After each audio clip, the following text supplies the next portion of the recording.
¿Han visto alguna foto de un salón de clases? ¿Hay alguien que no sepa? Nadie sabía quién era esa persona, y ya no estaba presente cuando presionó el teléfono. La siguiente historia es una advertencia para los que creen que las cámaras solo capturan a los vivos. Javier era un hombre silencioso, de manos temblorosas y mirada que parecía siempre perdida en recuerdos viejos. Vivía en un rincón tranquilo de un barrio antiguo, entre callejones empedrados y fachadas con balcones de hierro forjado. Durante décadas había retratado generaciones enteras, desde recién nacidos hasta ancianos en su último cumpleaños. Pero desde aquel día, su voz solo volvía para repetir una frase: nunca más miraré por un visor. Todo comenzó una mañana templada de primavera, cuando el director del internado San Gregorio lo contactó para una sesión especial. Querían inmortalizar a la clase que estaba por graduarse, como era tradición cada año. Javier dudó, pero algo en su interior, quizás nostalgia, lo hizo aceptar. El internado era un edificio antiguo, cubierto por musgo, con muros gruesos y ventanas altas que no se abrían desde hacía años. Al llegar, el viento soplaba suavemente por el patio interior. El aire tenía un olor a humedad, a cosas guardadas demasiado tiempo. Era como si el tiempo allí se moviera más lento.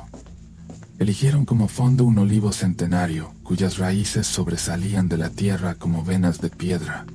A su lado descansaba un pozo cerrado con una tapa de hierro oxidado. Algunos alumnos comentaron que sus abuelos ya hablaban de ese pozo como algo maldito, pero nadie prestó demasiada atención. Javier montó su cámara con lentitud, como si algo dentro de él ya sospechara que esa imagen no sería como las otras. Los estudiantes se alinearon con entusiasmo, reían, empujaban, se acomodaban el uniforme. Respiró el silencio enfocó, la luz era perfecta. Ningún detalle se indicaba lo que estaba por venir. Esa misma tarde regresó a su estudio. El cuarto oscuro estaba en el fondo de su casa, con las paredes cubiertas de retratos de otras épocas. Sumergió el papel en el revelador y esperó. La imagen comenzó a emerger lentamente como siempre. Primero los rostros sonrientes, luego las hojas del olivo, y entonces algo no encajaba. Allí, detrás de una de las alumnas, Lucía, aparecía un rostro que Javier no recordaba haber visto. No era un error de exposición, ni un reflejo. Era claro, definido, pero completamente fuera de lugar. El rostro era pálido como la cera, con ojos hundidos, tan negros que parecía que tragaban la luz. Tenía el cabello largo y mojado, pegado al rostro como si acabara de salir del agua. Javier sintió un escalofrío en la nuca. No podía apartar la vista de ese rostro. No pertenecía a ninguno de los estudiantes. Al día siguiente, entregó las copias impresas en la escuela. Los alumnos se arremolinaron para buscarse en la foto. Se escuchaban risas, bromas, hasta que un grito rompió el ambiente. Fue Lucía. Estaba pálida, con la mano temblorosa señalando la imagen. Nadie se movía. Todos miraban fijamente el punto señalado. El rostro seguía allí, justo detrás de ella, como un invitado no deseado. Los profesores negaron haber visto a nadie cerca durante la sesión. Javier juró que tampoco. Los estudiantes comenzaron a murmurar, algunos mencionaban el pozo. Uno dijo que su tío contaba historias de una niña que desapareció allí en los años 70, y que desde entonces el pozo fue sellado. Javier no pudo dormir aquella noche. El rostro inexplicable en la fotografía lo perseguía incluso con los ojos cerrados. Decidió regresar a su cuarto oscuro, decidido a analizar cada imagen con la precisión de un cirujano. Tomó una lupa, colocó las copias bajo la luz tenue y comenzó a revisar. Primero miró los rostros conocidos, alumnos sonrientes, despreocupados. Luego empezó a notar algo extraño en el fondo. Entre las ramas del olivo, una half-orc comenzaba a tomar forma. No un error de exposición, no era una mancha, era el mismo rostro pálido, húmedo, sin ojos, perdón, más laskert. Entraba discovertud, Ischaverzevka. Como si la figura avanzara poco a poco con cada imagen. Era como si estuviera caminando entre ellos, invisible para todos, pero inmortalizada por el lente. En la tercera imagen, el lente estaba detrás de otro alumno. En la cuarta, su silueta se recortaba justo detrás de Marta. Comenzó a anotar nombres. Todos los alumnos junto a los cuales aparecía esa presencia tenían algo en común. Una profesora, entre susurros, le reveló que algunos de ellos habían participado en un juego nocturno. Saltaban por encima del pozo antiguo a escondidas. Un desafío entre adolescentes que no conocían el peligro real. Javier sintió que el aire se volvía más espeso en su estudio. Un frío que no venía de fuera. Las luces parpadearon. Cerró las carpetas de golpe y salió al pasillo. El rostro del espectro seguía allí, presente en su mente, con esos ojos vacíos y la piel como papel mojado. 3 días después llegó la noticia. Marta, una de las alumnas que había jugado alrededor del pozo, no se presentó en clase. No respondió llamadas ni mensajes. Fueron a buscarla a su dormitorio. La puerta estaba entreabierta, como si alguien hubiese salido sin cerrarla. El cuarto estaba destrozado. Libros tirados, la cama revuelta, la ventana abierta de par en par, dejando entrar el viento helado de la madrugada. Sobre el escritorio, perfectamente colocado, había un sobre. Dentro, una sola fotografía, recién impresa. Javier fue llamado de inmediato. Cuando vio la imagen, su respiración se detuvo. Era la foto grupal, pero Marta no estaba en ella. Su lugar en la fila estaba vacío. Y justo en ese espacio, el rostro que antes se escondía en las sombras ahora ocupaba el centro. Ya no era borroso, era nítido, directo, y por primera vez sonreía.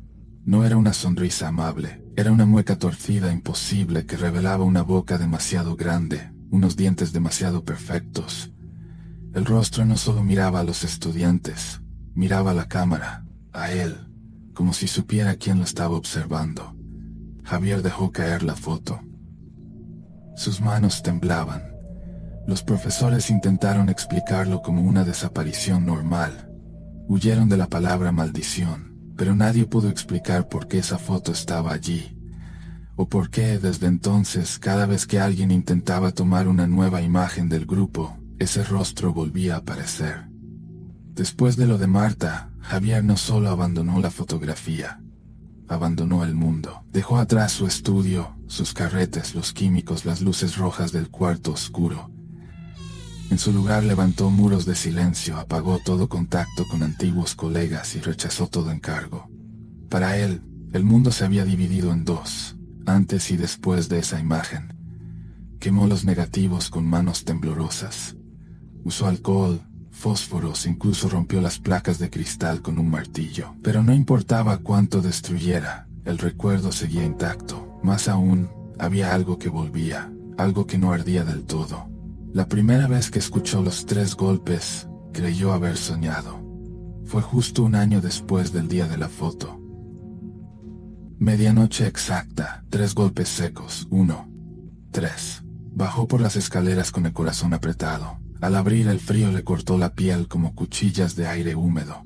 En el suelo, sin remitente, una fotografía, el mismo grupo, el mismo fondo, pero el rostro, ese rostro se había movido. El año siguiente volvió a ocurrir, siempre a la misma hora, siempre el mismo número de golpes. La figura pálida, con esa sonrisa torcida, ojos vacíos, cabello mojado pegado a la frente, cambiaba de lugar, cada año más cerca del centro, cada año más nítido. Javier intentó encerrarse, se mudó, cambió de nombre, pero los golpes lo seguían. La foto siempre aparecía, a veces en el marco de una ventana, a veces en la puerta de una pensión donde se escondía. Una vez incluso dentro de su refrigerador. Lo entendió. No podía huir de algo que ya lo había visto. Los años pasaron. Javier envejecía, pero la figura en la foto no cambiaba. Cada vez más viva, cada vez más segura de su lugar en la imagen. Entonces, una tarde de otoño, un grupo de estudiantes encontró un hilo olvidado en un foro antiguo. Un blog local hablaba del fotógrafo maldito, del internado de la foto fantasma. Para ellos era una historia perfecta para TikTok. Decidieron volver al lugar donde todo había empezado, el internado. El edificio seguía en pie, aunque clausurado. Saltaron la verja oxidada, rieron entre ellos, grabaron videos fingiendo miedo. Pero algo en el aire no era natural. Olía a humedad, a encierro, a tierra mojada. El olivo aún seguía allí, con ramas retorcidas como dedos de un cadáver. El pozo también cubierto por la misma tapa oxidada, agrietada por el tiempo. Uno de ellos, Leo, tenía un dron. Subió la cámara, organizó al grupo exactamente como en la foto original que habían encontrado en internet. Reproducían cada gesto, cada posición, una copia perfecta. Una broma más. La foto fue publicada esa misma noche. Al principio la reacción fue positiva. Miles de vistas, comentarios entre risas, emojis de miedo. Pero pasaron los días y algo empezó a cambiar. Daniel dejó de responder en el grupo. Su última conexión mostraba las 3:03 de la madrugada. Nadie lo vio salir del colegio. Su cama seguía hecha. Paula fue la siguiente. Su madre aseguró haberla visto acostarse, pero a la mañana siguiente no estaba. La ventana de su cuarto abierta, el celular en modo avión y un sobre la almohada. Dentro una nueva copia de la foto.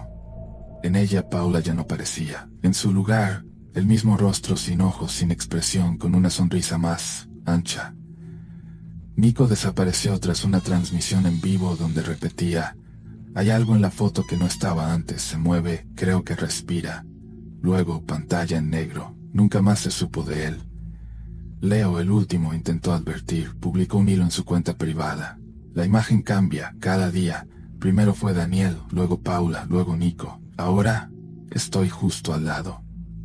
Su último mensaje fue una imagen donde se lo veía borroso, y la figura espectral detrás de él tocándole el hombro.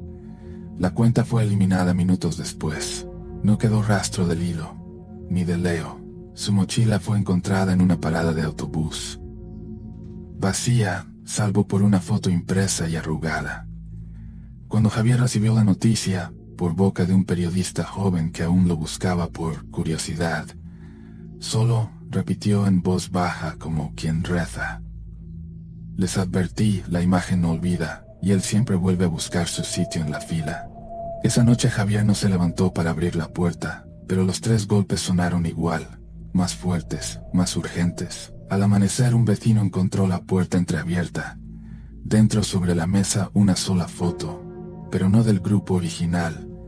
Era una nueva, y esta vez en el centro estaba Javier, sonriendo, con los ojos hundidos. Y a su lado, como siempre, la figura, ahora con un número abierto en su hombro, como un pecho amigo, como si por fin lo hubiera sido.